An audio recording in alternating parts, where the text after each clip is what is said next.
House impeachment investigators getting specific. Democrats revealing how they will move from the Ukraine fact-finding done by Adam Schiff's Intel Committee to the Judiciary Committee. This is key because the Intel Committee has been the investigation. It's like the FBI doing interviews or gathering facts. Well, moments ago, Schiff's committee has shown how far they've come because they just released tonight the final interview transcripts. There's already a new revelation that we're going to get to tonight, a budget office attorney resigning over the entire Ukraine budget scandal, which is part of the Ukraine bribery plot. The Judiciary Committee, meanwhile, will pick up this case, and they're more like the prosecutor, evaluating the facts, scouring the evidence, carefully applying the law. Now, for every other person in America, you can think about it like this. A prosecutor decides whether there is evidence and law to support charges if you are suspected of committing a crime. For the president, in the rare cases when any of this arises, it is the House Judiciary Committee that first decides if the Constitution suggests the president committed a high crime, be that something general like abuse of power or a specific offense like we've reported here, treason or bribery.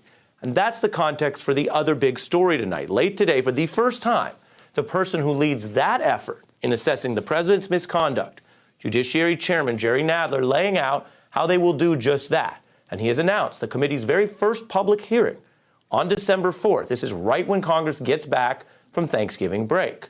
They will publicly begin the process of assessing all of this bombshell evidence and consider whether to draft articles of impeachment against President Trump.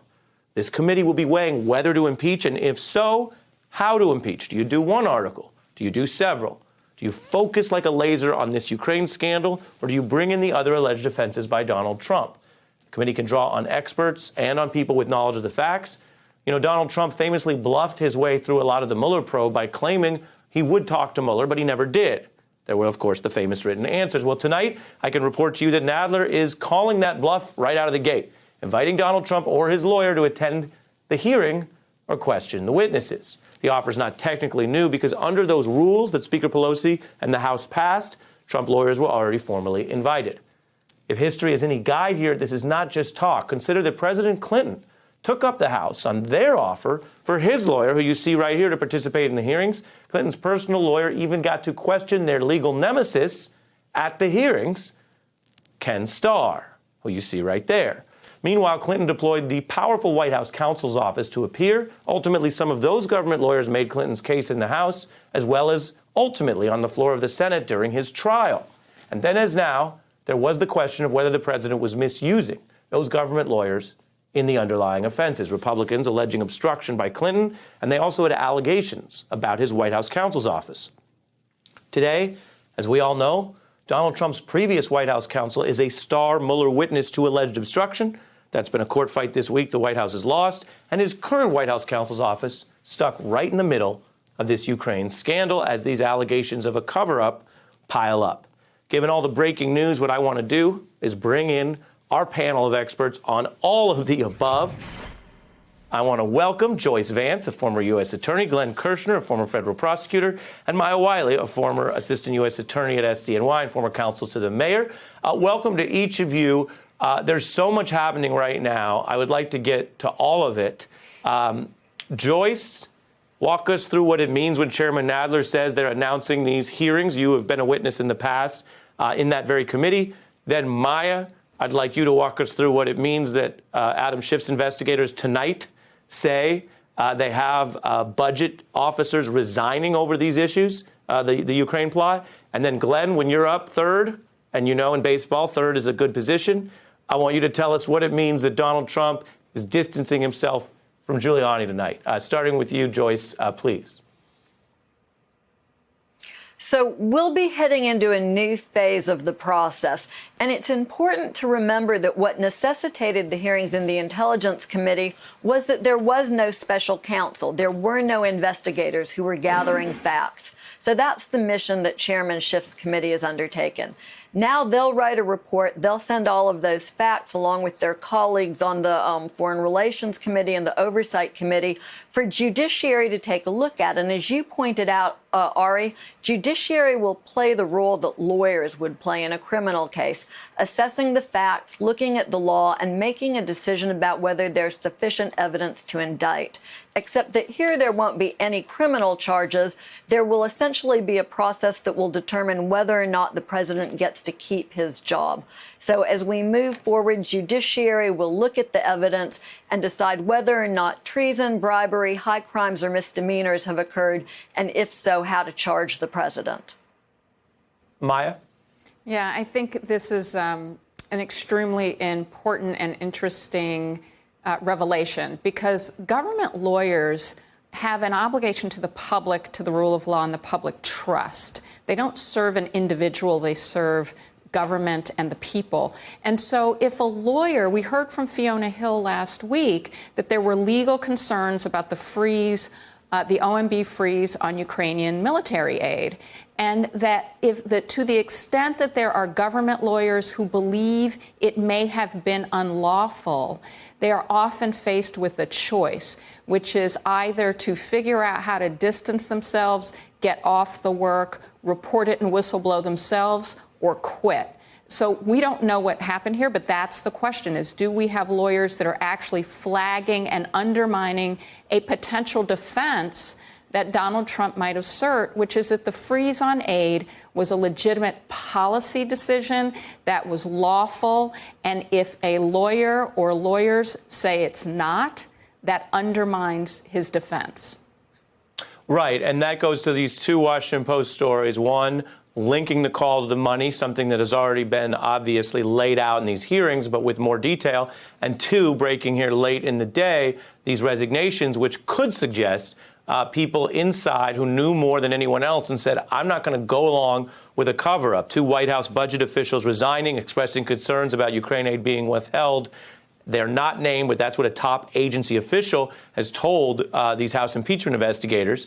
And then, Glenn, Donald Trump, in defense mode, goes to Bill O'Reilly late today, breaking now, and says, I didn't direct Giuliani. He has a lot of clients. He's been working in Ukraine for years. What does that mean? Well, I'll tell you, I think we were all surprised, Ari, when we recently heard Rudy Giuliani say, you know what, I've heard that Donald Trump may want to throw me under the bus, but guess what? I've got an insurance policy. What I would recommend to Rudy Giuliani is he gather up all of the evidence that now constitutes that insurance policy, because with Donald Trump now saying things like, hey, I didn't direct Rudy to do anything in Ukraine, you don't have to read between the lines to add Trump basically saying anything that was done that was wrong, improper, illegal, that's on Rudy Giuliani. So I think the message that is being sent is that Rudy Giuliani better be prepared to take the fall. After all, look at Trump's former lawyer, Michael Cohen. He's in jail for a crime that he did in concert, in coordination with Donald Trump. Donald Trump is still sitting in the Oval Office. It sounds like Trump may be preparing to pull a Michael Cohen on Rudy Giuliani. Well, it's fascinating, Glenn, because as you just laid out, Giuliani's made comments that speak to that.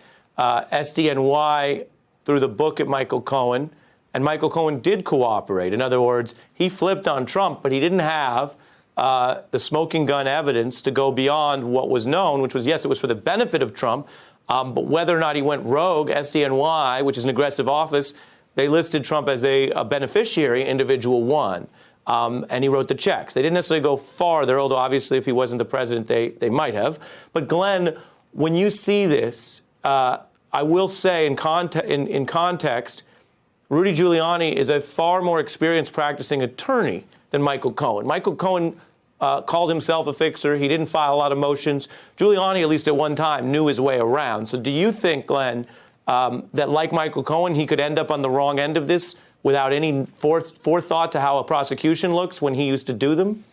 You know, I think he could. And let's think about Michael Cohen's insurance policy. He had one as well. Remember, he had the tape where they were setting up the hush money payoff that ended up getting Michael Cohen a prison term, of course, because of the ill-advised OLC memo saying we can't indict a criminal president. That has never visited Donald Trump, at least not yet.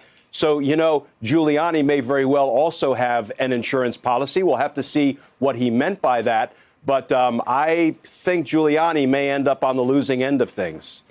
One point here. Yeah, I think, one, I think Glenn is right. But two, if you just look at the facts and what Lev Parnas is starting to say, he's already making statements that make it a little bit hard to believe that there was absolutely no discussion with Donald Trump. Now, we have to hear more, but the timing of conversations and public statements between, say, in May, when we hear that Trump literally said on Fox News, after a discussion that Giuliani had made about his public trips that he was going to take to the Ukraine on May 9th, and that he was going to, and he had talked to Trump about it, and Trump knew about it. So it's not as if there aren't also public statements that make Trump's statements just not credible, including from Trump himself. And this happens at multiple periods of time if we track the timeline between Giuliani trips to the Ukraine or conversations with Ukrainians